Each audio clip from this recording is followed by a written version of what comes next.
जय हिंद दोस्तों, स्वागत है हमारे यूट्यूब चैनल राज स्टडी जीएस पे। दोस्तों, इस वीडियो में हम बायोलॉजी के बहुत ही महत्वपूर्ण प्रश्न देखेंगे जो कि आने वाले एग्जाम के लिए काफ़ी फायदेमंद होगा। दोस्तों, ये जो भी प्रश्न है ये सभी किसी न किसी प्रीवियस ईयर एग्जाम के पूछे हुए प्रश्न हैं, तो इस वीडियो को आप लास्ट तक जरूर देखें। चलिए शुरुआत करते हैं पहले प्रश्न से। पहला प्रश्न है कि मानव शरीर की किस ग्रंथि को मास्टर ग्रंथि कहा जाता है? तो इसका राइट आंसर है ऑप्शन नंबर सी, पीयूष ग्रंथि। पीयूष ग्रंथि को मास्टर ग्रंथि के नाम से जाना जाता है। प्लीहा को ब्लड बैंक या ब्लड का कब्रगाह कहा जाता है। ब्लड बैंक और रक्त का कब्रगाह कहा जाता है प्लीहा को। अग्नाशय के बारे में देखेंगे तो अग्नाशय के बीटा सेल से इंसुलिन हार्मोन का स्राव होता है। नेक्स्ट है कि निम्नलिखित में से कौन रक्त में ऑक्सीजन अधिग्रहण का कार्य करता है? तो इसका राइट आंसर है option number B, haemoglobin. Haemoglobin हमारे रक्त में ऑक्सीजन का अधिग्रहण करने का कार्य करता है और हीमोग्लोबिन के कारण ही हमारे रक्त का रंग लाल होता है। हमारे रक्त का रंग जो होता लाल होता है वह हीमोग्लोबिन के कारण ही होता है। नेक्स्ट है कि निम्नलिखित में से कौन सा वृक्कों में रुधिर से निकाला जाने वाला अपशिष्ट पदार्थ नहीं है? तो इसका राइट आंसर है option number B, carbon dioxide. Carbon dioxide हमारे वृक्कों में रुधिर से निकाला जाने वाला अपशिष्ट पदार्थ नहीं है, जबकि अमोनिया, यूरिया और यूरिक अम्ल ये सभी वृक्कों से निकलने वाला अपशिष्ट पदार्थ है। नेक्स्ट है, जब एक आदमी वृद्ध हो जाता है तो सामान्यतया उसका रक्तदाब पर क्या प्रभाव पड़ता है? तो इसका राइट आंसर है ऑप्शन नंबर ए, घट जाता है। जब एक आदमी वृद्ध हो जाता है तो उसका रक्तदाब घट जाता है। नेक्स्ट है कि संवेदना का चालन शरीर के एक भाग से दूसरे भाग में किसके द्वारा होता है? तो इसका राइट आंसर है ऑप्शन नंबर डी, तंत्रिका ऊतक। तंत्रिका ऊतक के द्वारा हमारे शरीर में संवेदना का चालन एक भाग से दूसरे भाग में होता है। संयोजी ऊतक के बारे में देखेंगे तो हमारा रक्त जो है एक प्रकार का तरल संयोजी ऊतक है। हमारा रक्त एक प्रकार का तरल संयोजी ऊतक है। नेक्स्ट है कि लिगामेंट एक रचना है जो जोड़ती है। तो इसका राइट आंसर है ऑप्शन नंबर बी, अस्थि को अस्थि से जोड़ने वाली जो रचना है उसे लिगामेंट कहा जाता है। यदि हम बात करेंगे अस्थि को मांसपेशी से जोड़ने वाले रचना को क्या कहते हैं, तो उसको टेंडन कहा जाता है। अस्थि को जोड़ने वाले को लिगामेंट और अस्थि को मांसपेशी से जोड़ने वाले को टेंडन कहा जाता है। नेक्स्ट है कि मोटापा निम्न में से किसके अधिकता के कारण होता है? तो इसका राइट आंसर है ऑप्शन नंबर बी, वसा ऊतक के कारण। मोटापा वसा ऊतक के कारण होता है। नेक्स्ट है कि स्पंजों के शरीर पर पाए जाने वाले छोटे छोटे छिद्र क्या कहलाते हैं? तो इसका राइट आंसर है ऑप्शन नंबर ए, आस्टिया। स्पंजों के शरीर पर पाए जाने वाले छोटे छोटे छिद्र आस्टिया कहलाते हैं। नेक्स्ट है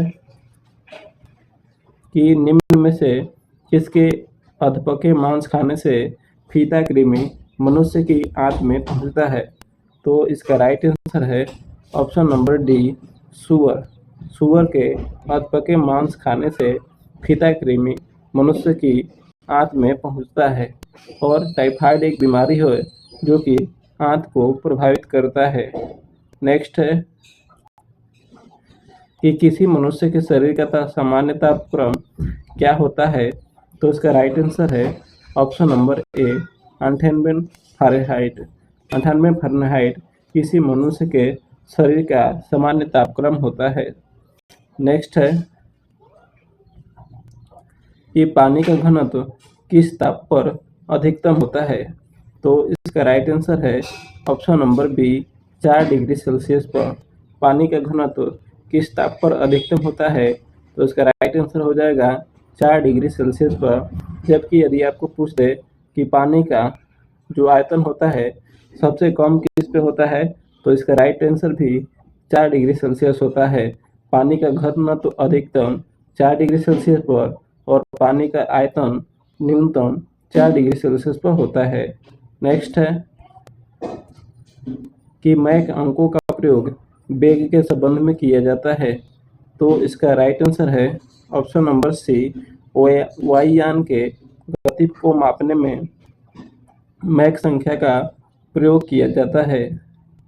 नेक्स्ट है कि साधारण बातचीत के ध्वनि की तीव्रता होती है। तो इसका राइट आंसर है ऑप्शन नंबर बी 30 से 40 डेसिबल। ध्वनि के तीव्रता का जो मापक होता है वह डेसिबल होता है और साधारण बातचीत में ध्वनि की तीव्रता 30 से 40 डेसिबल होती है। नेक्स्ट है कि सूर्य ग्रहण के समय सूर्य का कौन सा भाग दिखाई देता है? तो इसका राइट आंसर है ऑप्शन नंबर बी किरीट या कोरोना। सूर्य ग्रहण के समय सूर्य का दिखाई देने वाला भाग किरीट या कोरोना होता है। सूर्य ग्रहण पृथ्वी और सूर्य के बीच चंद्रमा के आ जाने से सूर्य ग्रहण लगता है। नेक्स्ट है कि सूर्योदय और सूर्यास्त के समय वायुमंडल में लालिमा किस कारण छा जाती है? तो इसका राइट आंसर है ऑप्शन नंबर डी प्रकाश के प्रकीर्णन के कारण। सूर्योदय और सूर्यास्त के समय वायुमंडल में लालिमा प्रकाश के प्रकीर्णन के कारण छा जाती है। नेक्स्ट है कि इंद्रधनुष के किस रंग का विक्षेपण अधिक होता है? तो इसका राइट आंसर है ऑप्शन नंबर ए बैंगनी रंग का। इंद्रधनुष के किस रंग का विक्षेपण अधिक होता है? तो इसका राइट आंसर है बैंगनी रंग का। यदि आपसे पूछ ले कि इंद्रधनुष के किस रंग का विक्षेपण सबसे कम होता है, तो इसका राइट आंसर हो जाएगा ऑप्शन नंबर सी लाल रंग। नेक्स्ट है कि पेरिस्कोप बनाने में कौन सा एक प्रयुक्त होता है? तो इसका राइट आंसर है ऑप्शन नंबर सी समतल दर्पण। पेरिस्कोप बनाने में समतल दर्पण का प्रयोग किया जाता है। नेक्स्ट है प्रयोगशाला में संश्लेषित किया गया पहला कार्बनिक यौगिक कौन था? तो इसका राइट आंसर है ऑप्शन नंबर सी यूरिया। प्रयोगशाला में संश्लेषित किया गया पहला कार्बनिक यौगिक यूरिया था और यह बोहलर के द्वारा तैयार किया गया था। बोहलर नामक वैज्ञानिक के द्वारा यह तैयार किया गया था। नेक्स्ट है कि प्रकृति में सबसे ज़्यादा मात्रा में पाया जाने वाला कार्बनिक यौगिक कौन सा है? तो इसका राइट आंसर है ऑप्शन नंबर डी सेल्यूलोज। प्रकृति में सबसे ज़्यादा मात्रा में पाया जाने वाला कार्बनिक यौगिक सेल्यूलोज है और पादप कोशिका की कोशिका भित्ति जो होती है सेल्यूलोज की ही बनी होती है। नेक्स्ट है कि निम्नलिखित में कौन सा तत्व सभी कार्बनिक यौगिकों में मिलता है? तो इसका राइट आंसर है ऑप्शन नंबर ए कार्बन जो तत्व है सभी कार्बनिक यौगिकों में मिलता है। कार्बन का परमाणु संख्या 6 होता है। नेक्स्ट है कि कपूर को किस विधि से शुद्ध किया जाता है? तो इसका राइट आंसर है ऑप्शन नंबर ए ऊर्ध्वपातन विधि से। कपूर को ऊर्ध्वपातन विधि से शुद्ध किया जाता है। नेक्स्ट है कि कार्बन यौगिक CH3OH का IUPAC पद्धति में नाम क्या है? तो इसका नाम है ऑप्शन नंबर ए मेथेनॉल। कार्बनिक यौगिक CH3OH का IUPAC पद्धति में नाम है मेथेनॉल। नेक्स्ट है कि चाकू से काटी जा सकने वाली धातु कौन सा है? तो इसका राइट आंसर है ऑप्शन नंबर डी सोडियम। चाकू से काटी जाने वाली धातु सोडियम है और सोडियम का परमाणु संख्या 11 होता है। नेक्स्ट है कि निम्नलिखित में से कौन सा सोडा लाइम है? तो इसका राइट आंसर है option number B NaOH plus CaO। तो कौन सा सोडा लाइम है? तो NaOH और प्लस CaO। नेक्स्ट है